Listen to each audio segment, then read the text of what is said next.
All right. It's afternoon where you're at, right, Matt? You It's just had afternoon lunch. where I am. Yeah, we're on Central Time here, just outside of Nashville, Tennessee, which is the bachelorette party capital of the world. Bachelorette party capital of the world. I never knew that. That would have been great information to know when I was single, man. It's a fun fact. If you fly into Nashville on a Thursday or Friday afternoon, just about any weekend, you'll learn very quickly. No way. I will say, Russ Palmer and I, when we were in Gallatin, we went to, I can't remember the name of the restaurant, but it was a little diner that had maybe 10 tables in it and had probably the best, like, down home American breakfast I've had in years. That's what I remember about Gallatin. You're in Gallatin. It's Yeah. interesting. Okay.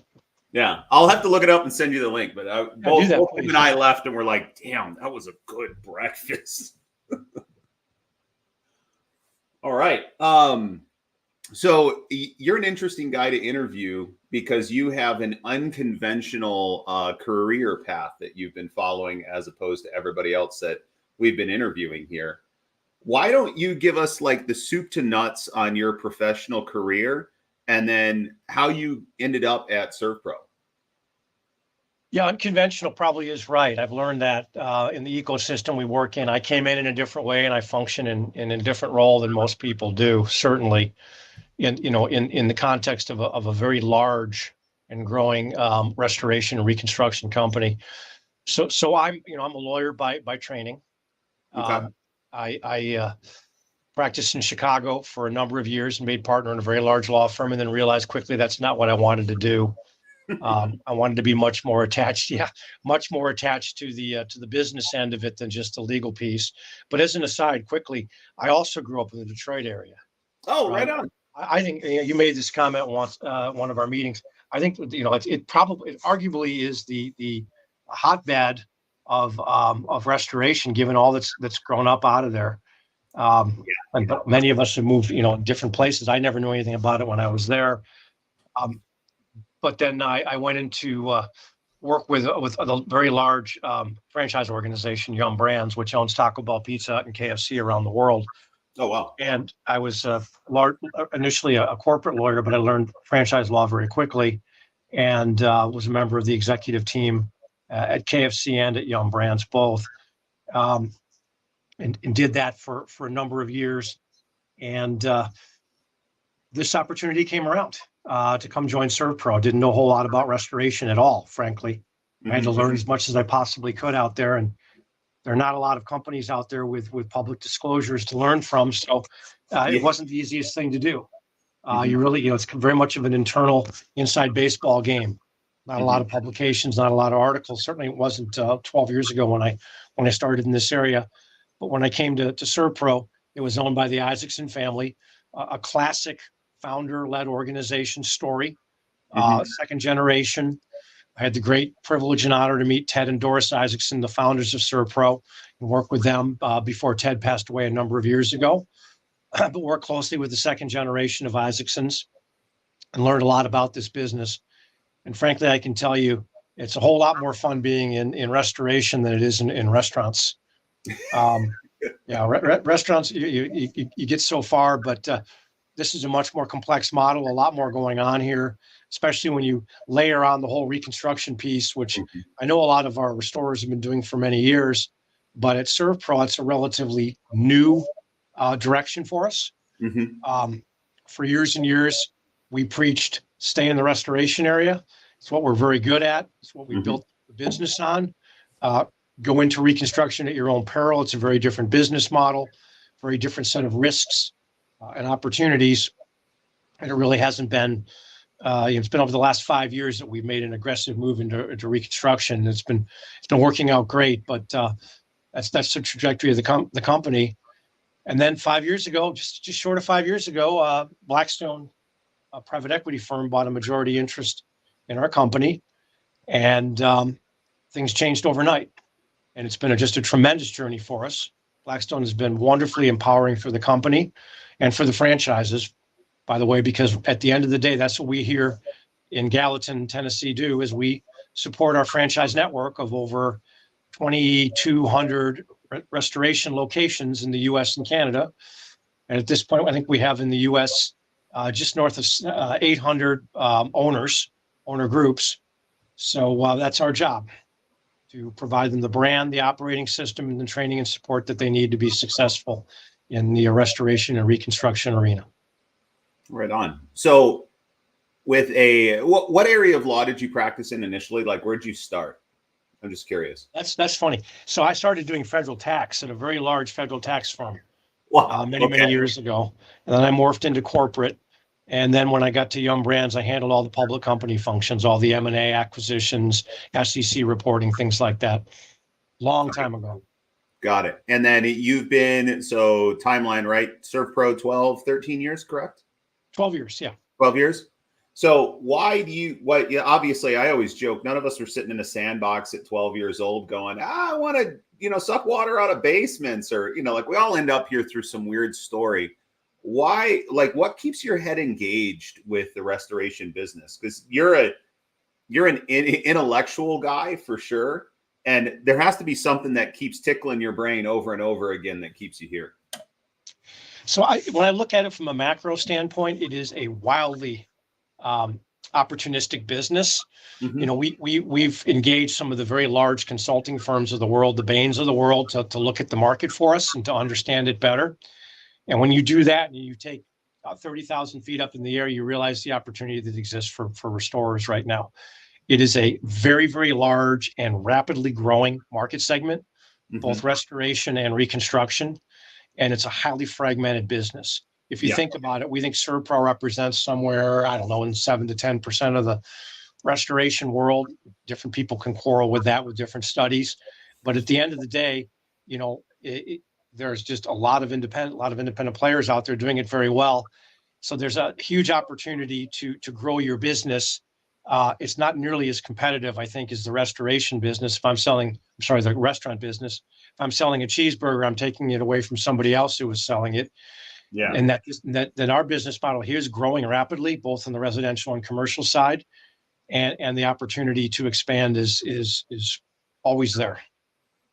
And what is your role specifically at ServPro? What do you do for them? Well, I'm a member of the senior leadership team.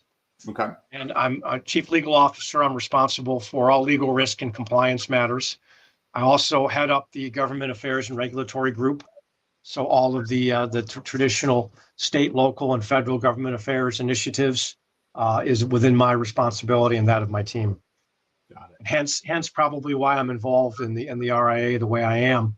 I'm not coming at this as an operator like most of my brethren and sisters on the board, mm-hmm. Who are deeply steeped in restoration. I mean, I look at some of these people and they probably, were working in the business as early as age 12 or 13, mm-hmm. which, gives them a tremendous knowledge base and wealth of experience to draw from. I'm coming more from the regulatory side and the legislative side and looking at opportunities to help steer this industry as a whole, right? To protect it from bad things and to enable it to grow through good things, right? And coming out of my restaurant days, I very much recognize the power of a strong trade association in an industry. We had it in restaurants, the National Restaurant Association and others. Mm-hmm. When I got here 11 years ago, one of the first questions I asked is, where's the trade association? I remember having some early discussions with a few people. And mm-hmm. I concluded, hey, it's there, but it's not doing a whole lot of anything. Yeah. But I chart the remarkable trajectory of the RIA over the last 10 years. And I can, you can credit a number of people. I won't mention any names, but where we were to where we are now is nothing short of phenomenal. Mm-hmm. We've become a legitimate player in the trade association world out there. And we have the ability to advocate and protect on behalf of, and what I like best about it is not on behalf of ServPro or any other business out there. It's on behalf of everybody in the industry. Coming together as one, we can work behind a trade association to advocate for common goals. And I'm already seeing so much of that. I think the greatest win so far that I can say here mm-hmm. through the AGA and the pricing task force, there's no doubt in my mind that the RIA has had a significant material impact on pricing for restorers over the last 5 years. You can see it. We track the numbers very carefully. Mm-hmm. I think I know what the RIA impact is on that. And when I took that to my senior leadership team and said, "Hey guys, we're doing pretty well on this front, but look what happens when we amp it up, when we accelerate it, right? The leverage we get from going through the RIA." They were really excited to get involved. Good. I think it's just one of many examples where we're, beginning or well in on the way to bringing change to the industry.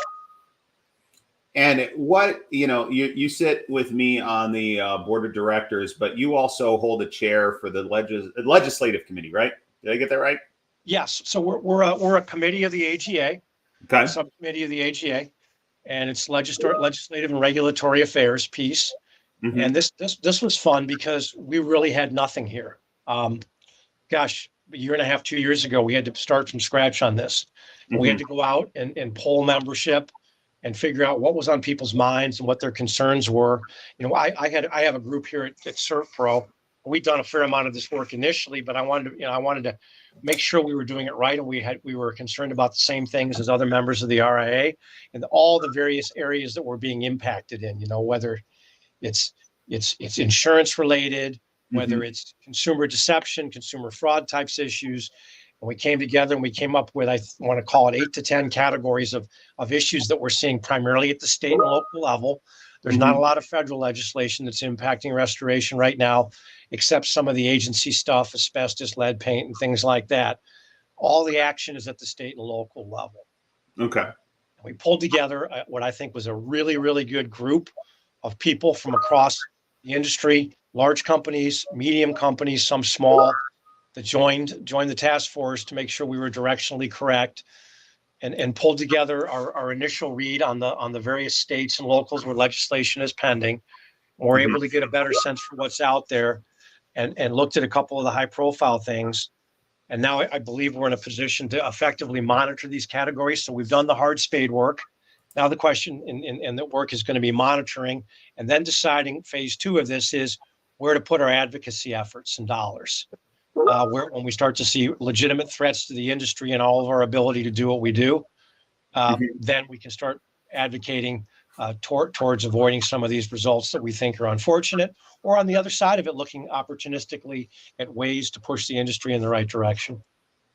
So if I'm if I'm a restorer who's in my 3rd year of business, what are the threats that you see on the horizon that are relative to me? Like, and I'll even put it in a smaller box, in a lesser regulated state. Like, don't think California, right? Think like more Texas, Arkansas, Alabama.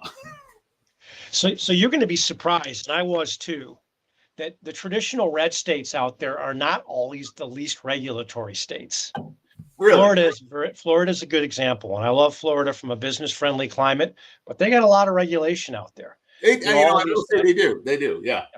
And I don't think people realize that. All the assignment of benefit stuff, all the insurance regulations and things that impact businesses.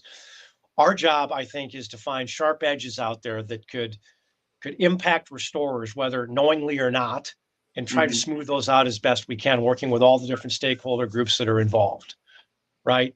I think, a big area now is consumer protection. We all believe we're doing the best for consumers, and I believe we're trying to do the best for consumers. Mm-hmm. But a lot of these states, not necessarily even because of the efforts of restorers, but are in other areas, home improvement contractors and the things, mm-hmm. have begun to legislate heavily in these areas. And whether they intend to or not, they're picking up restorers and what they're doing. The right to rescission stuff is a big deal.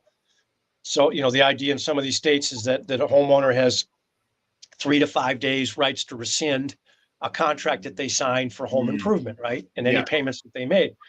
Well, for an emergency services restoration business, there's no such thing as 3 to 5 days. The work's done, right? Mm-hmm. And some of them have emergency services exceptions to them in the laws. Many of them do not. They just don't make sense. So if you're that 3-year out restorer, you go and do a job in a state that has this, and all of a sudden you find out you have a homeowner that's trying to rescind the job, and you've already done the work, taken the equipment off the job, and you build it. What's mm-hmm. there to protect you, right? Yeah. So it's things like that we need to look out for and make sure that we're not being caught up in a net. And oftentimes this is the case. We're being caught up in a net intended to catch other fish. Got it. And so if you're, where do you look for the smoking guns, right? Like, where are you hunting to see, okay, where's pending legislation? that kind of stuff that could pose a threat to restorers at large. So it's interesting. There is no national database of this. Nobody else has done the work. Okay. Unlike other industries where there are whole studies on this, we had to go back out. We've got some great tools in the industry, some bill tracking tools, legislative tracking tools that we've been using previously here at ServPro. We made that available to the RIA, just piggyback off our memberships. And that's what we're doing as we stand right now. And so that it was a matter of getting all the right search parameters in, going out and figuring out where it is. And as I said, we've done the work. So now we know what those categories are. And now we're monitoring, I think we had 15 to 18 different red flags, if you will, in various states and localities. When we last looked at this at the end of 2023, that we're tracking closely, and also looking for that stuff that's coming out of left field, because we have seen situations where there's nothing. Arizona was a good example. Something happened there about a year and a half ago. There was nothing in place. And then all of a sudden, in the very last days of a legislative session, something came up, got passed, got momentum, and it wasn't on anybody's radar. So that's the stuff we have to be able to pick up. Well, through that lens, what do you see as the greatest challenge that restorers are facing or will face in the next 5 years? Well, so I'm gonna move off the legislative and regulatory. I do think there's a lot there. Okay. We need to be mindful. I think what in the legislative regulatory area is storm travel. I know a lot of our restorers travel from state to state to do storm work. Larger systems probably more so, but lots of independents are doing it too, because it makes good sense. And you know what? At the end of the day, there's something about the noble mission of a restorer. I heard this when I joined this company, and I know it now. I live it. I see it in our franchises and our operators. People are in this business because they're trying to do good and help people. Yeah. And it's extremely unique. It's very much first responder-esque. It's very unique to our industry. And so people, when they hear about a problem happening in another state, they want to go help. Sure, they're going to make money. That's part of the business model. But more often than not, they're there to help out in a bad situation. Yeah. So as these weather events, I think we all know, are accelerating. You can take whatever position you want on global warming and climate change. I don't think that's the forum to do this. But you can't deny the fact we're seeing more and more extreme weather events. So there's going to be more and more opportunity to travel and storm. And as we do this, a lot of these states are, I'm going to say, erecting some protectionist type barriers. They want to make sure that the people coming to do work in their states are doing it right. So more and more we're seeing this, and you just have to be mindful of what you have to do to go into a state and to operate correctly. I've yet to see anything that's egregious. Again, it's really just the states trying to protect their residents, which is totally correct to do. But restorers need to be mindful of these things, lest they come into a state and they do something that trips on something that they shouldn't have tripped on. And all of a sudden they find themselves in a bad situation, legally or otherwise, or in many cases, they can't get paid because they didn't have the appropriate licenses or certificates. So that's a big one for everybody out there. And I think, one of the things this legislative committee needs to do at some point is to consider some storm guidance, certainly in some of the big states where people are more frequently traveling, is kind of a cheat sheet so people know what to look out for. But your question was a good one. I would say, moving off of that front, the legislative side, the rise in technology in this business model is going to be dramatic over the next 5 years. You overlay that with artificial intelligence, which I think a lot of our RIA members are probably thinking about or looking at. I know, and probably from a committee standpoint, we're looking at it too. And all the technology that's coming up, whether it's the Matterports or the docu-sketches and everything else that's coming out of that, I don't think you're going to recognize the way we do business in 5 years. So what we need to all be doing is looking forward to figuring out where that is, and then do a future back exercise to say, okay, if that's where we're going to end up, what's the best way to plot our strategy to get there? It's a tremendous bad opportunity for people to get left in the wake if they're not thinking about that. Yeah, I would agree. I've talked about this quite a bit, but he or she or they who captures the best field data will win the AI game in the next 5 years, right? Because all of those inputs are going to be subject to what our technicians are collecting in the field. And the better job they do of collecting that information, the more AI can do with that information. So I do. I tend to agree very heavily on that point. But so the threat, as I look at it, just to put a finer point on it, is those restorers who are not leaning into field data collection and are going old school, like the way I was raised, where, hey, pen and paper, write down a paragraph of what you did, so then that way billing can guess what they need to invoice for your services. Right. And rock and roll, right? Like those days are long gone. And if you're operating in that capacity, you will get left behind. And that's my concern, because there's a lot of great companies that provide excellent customer service and their field documentation is lackluster. So, well, and that's a great point. And that begins with gathering the data at the site of the loss. Mm-hmm. Right. There's no surrogate for that. You can't hand the yellow pad to the people in the office and say, reconstruct this loss for us. Yep. So you got to get all those data points in initially. Then the analytics that you run on top of it are really important. And that's where it's all going to come. I think we're all going to learn so much about our business, both from a P&L standpoint and an operating standpoint, when we run these analytics against that data. Yeah. So what's I always find that because there's so many moving parts in restoration, there are these things that we just can't stop thinking about as individuals. What's the one thing you can't stop thinking about relative to restoration? Well, I've obviously I start and stop with the whole regulatory legislative thing and points that could impede the progress of restorers. I do think the technology piece is a big one. We now have a binary system here with, for so long, Verisk, Exact had such a large piece of the market, but now CoreLogic has put a really nice comprehensive offering out there. It's a whole suite of products. All of a sudden, I think people are now working in a world with a two product solution. Yep. And we've seen carriers going in that direction. Carriers are smart at what they do. They know what best fits their business model. So I think we all have to be prepared to be agnostic as to what system we work off of.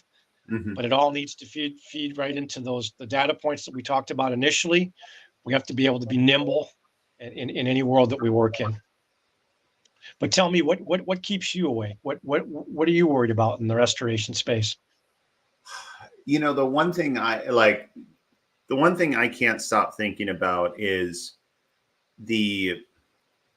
how you correlate motivating a team of people towards a financial goal or, intangibles, right? Like I look at it through the lens of what we were just talking about, field data capture, when everybody in the industry by default has this, go-giver mentality, like a servant's heart, right? Like this is the one area of the world where if you're a restorer, one restorer runs into another restorer, like we're going to help somebody change a flat tire on the side of the road. Like there's a common thread that runs through all of us.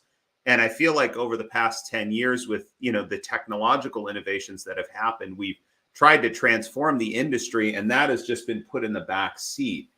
And where I'm constantly mindful and my brain still hunts is, okay, how do we take that mentality that is innate about all of us and draw it together with innovations that are forthcoming in a meaningful way that makes sense, right? And I love the litmus test of technicians for the application of technology. Mm-hmm. Like if you toss a piece of technology at our technicians and they can find value in implementing it, then it probably works across every other area of the business.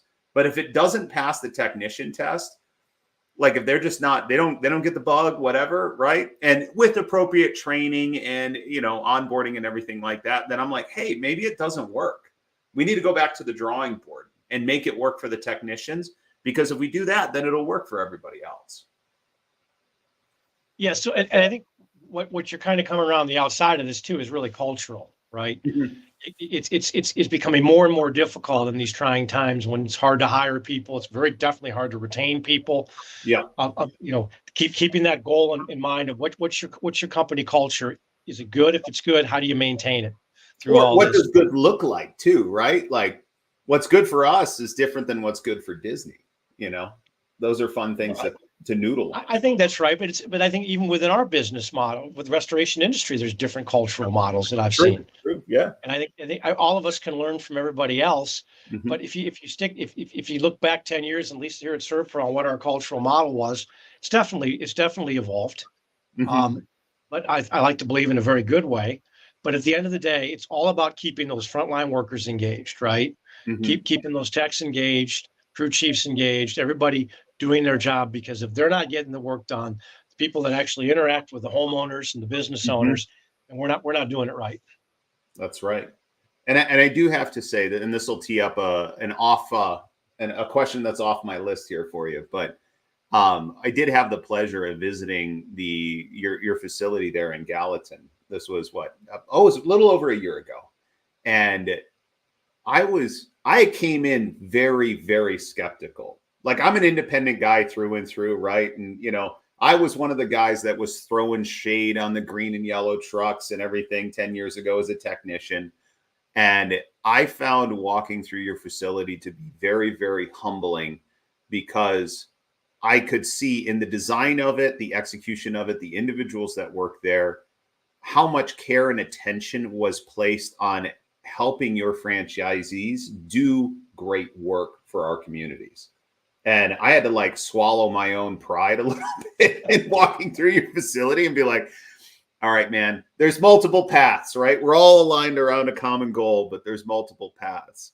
I know you have a different background than I do, right? You've been in franchise land for quite a long time. What do you think about the role of independence and the role of franchises in the open market relative to restoration? Well, I'll start by saying this. We have, our largest operators are over 100 million now, franchise operators, some Hmm. of them. So they're big. They're big independents. They Hmm. happen to be Servpro Green. They happen to have an operating system, but in many ways they function just like large independents, right? So that's, yes, they are part of the Servpro system, but they are independently owned and operated restoration businesses. Hmm. I think we sometimes tend to lose sight of that. They Yeah. have common tenets, and they have, commonality amongst many things that they do. But at the end of the day, each one of those owner operators has to figure out how to get up every day and conquer the world, Hmm. right? So I tend to look at it that way. So that's how I look at the whole restoration base and the RA base. People used to, talk about moms and pops, and I say I don't think there's really any such thing as a mom and pop. That's by the way, a very derogatory concept in my mind. These are independent owners and operators. They're doing something right. Yeah. So I don't think they're a whole lot different than what our franchises are doing, quite honestly. So if there's an individual out there who's considering getting into the business and then they're trying to make the decision between taking a franchise or a non-franchise path, obviously I could articulate either side of that argument as well, but I'm curious to see from your perspective on the inside, what would be your advice? Like, why should somebody elect to go with a franchise system, and why should they do the opposite? Like, who are the people that are not the phenotype that should be buying a Servpro franchise? So when you buy a franchise, and Servpro being one of them, you get three things typically. You get brand, a Yep. big brand, the name is Servpro, lots of national television, lots of national Yep. presence, right? So you know what you're getting into. You already have something that's pounding the airwaves. Hmm. You get an operating system. That is, we show you how to do it, whether Hmm. it's residential, commercial, whether it's mitigation, whether it's fire, mold. We have operating systems for everything. Hmm. Manuals, operating systems, LMS, learning modules, all Yep. of that. So a lot more turnkey in that respect, right? We've got operating systems for how to run your office, how to assist in your HR work, how to do Hmm. your shared services work, all of that. So you're buying into a system, you're paying for that, certainly through your royalties that you pay the franchisor, but you're getting that already prepackaged. And then Yep. you're getting training and support at the end of the day. Those are the three things that you get from a franchise system that you don't necessarily get when you buy into an independent business. Hmm. You have to supply those things yourself. Yeah. Another area that we do a lot of is business development. We've got a very large national account practice group program Hmm. that work closely with a number of carrier clients, very highly regarded carrier clients, and commercial customers to put programs together to allow franchises to work on those programs. And that's, I think, that's a big benefit to franchises to bring a fair amount of the work for them to do. Now, franchises also have to do a lot of their own sales and marketing activity, right? Hmm. Because we like to say everything's local at the end of the day.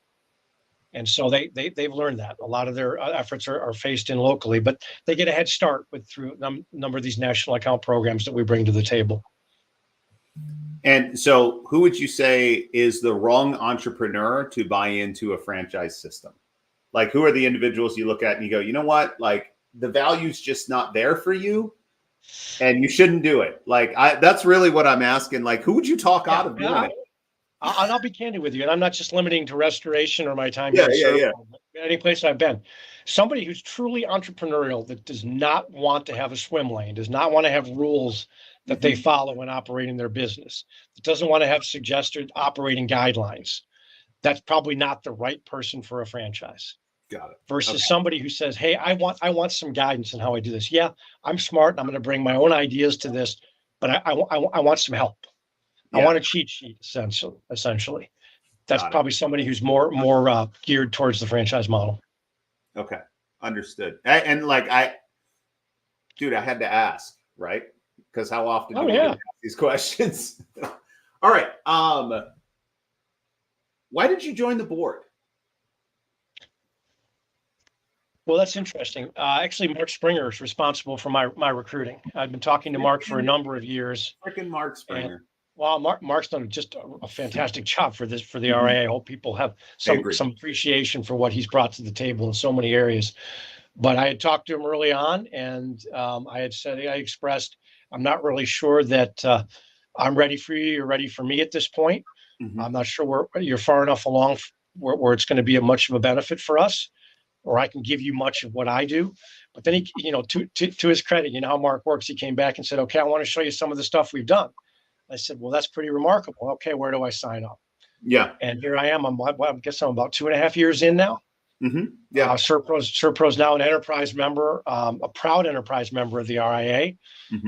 I'd happily tell that to anybody else who's out there who's considering being an enterprise member. Do it. It's the right thing to do. We all should be supporting our own industry trade association. And so here we are. And my next phase of what I'm working on now is to bring a large number of Serpro franchise operators in as independent members of the RIA. And that's work in progress as we speak. We're more powerful the greater our numbers at the RIA. I completely agree. Who have been your mentors or sources of inspiration? And I'll give you the inside restoration and outside restoration, right? Just given your background, who's inspired you and helped create you into the individual you are today? Well, I could tell you as my 6th grade teacher, and I'd be honest about that. But now inside restoration, Isaacson family, definitely. Really, really great. Rick Isaacson, most recently, he's our CEO for the last 4.5 years. He's recently retired. He went on to our board of directors. We've hired a new CEO here, fabulous individual who's now, hit the ground running for about 3 months, and we're pretty excited about the direction we're going. But the Isaacson family, Rick, Randy, and Sue, have been great for me. Taught me a lot about restoration and a lot about a family-run business, something I had never encountered before. And then before that, just various people throughout my career. My CEO at Yum Brands was fantastic. Learned a lot from him. He was a great leader, and just a number of other people. Awesome. So here's the fun question for you, not being a restoration entrepreneur. If you had $100,000 to start a restoration business today, how would you deploy the capital? Lawyers, right? Attorneys. Just hire a bunch of attorneys. No, I'm kidding. No. I have to hire a lot of those attorneys, so I can appreciate it like anybody else on this call that can be expensive. Yeah. So first, I would say to you, $100,000 isn't going to get you very far in this world, in the restoration world right now, with the multiples that we're seeing out there and the value of the businesses, which is great news for everybody that's out there. All the restorers, they're seeing the fruits of their labor. I tell it to my franchises all the time. Look at the way your family tree has grown and prospered over the last 10, 15 years. But let's say it's enough money to make a meaningful impact or splash in the business. I'm not the person that would open my own business. I'd go look for some really good restoration people, some smart people that know how to run their business, and I would invest in that business. Got it. And then what's the one piece of advice you'd give any restorer in their first year or two of business? This is not an easy industry, man. I mean, you know that, Anthony. You've done this for a long time. Everybody else out there has done it. There's nothing easy about what restorers do. And it doesn't really get any better the longer you're in the business. You might rise to a higher level and delegate more of your responsibilities. But you got to be prepared to be really on call 24/7, 365 days a year. Yeah, I'll agree to that too, and I think that that's the litmus test that is our industry. Because if you don't have a why that justifies being on call 24/7, if that's not strong within who you are as an individual, then you struggle inside the industry. And that those are the folks that I see. Many good people have come into the industry, but they haven't been able to put their finger on why they're here, and they just kind of get chewed up, and then they're gone in a year. But if you can lean into that sense of why and that sense of purpose and duty to justify picking up the phone at 3 a.m., it's a very, very rewarding place to be. I would agree with you. Yeah, as I look across our franchise base and other restorers that I've met through the RIA, it's a real servant leadership model. Mhm. People are there because there's a sense of purpose for them. If you're in it just to make the money, to grow the business and turn it and sell it, probably not the right place to be for you. Yeah. Well, there's easier ways to make money too. That's the other thing I've learned. Yeah. Right on. Well, I thank you so much for taking some time to spend with us today on the Facebook Live. Is there anything that you'd like to share in closing? No, I think that this has been great. I've seen some of the other ones, so the live streams that you've done, Anthony. I think this is a wonderful outreach program. I applaud you for doing this. Thank you. This is a cultural angle that I think has not really been explored before on the RIA board. So thank you very much for doing it. And I encourage others to get involved with you and share their stories with you. Yeah.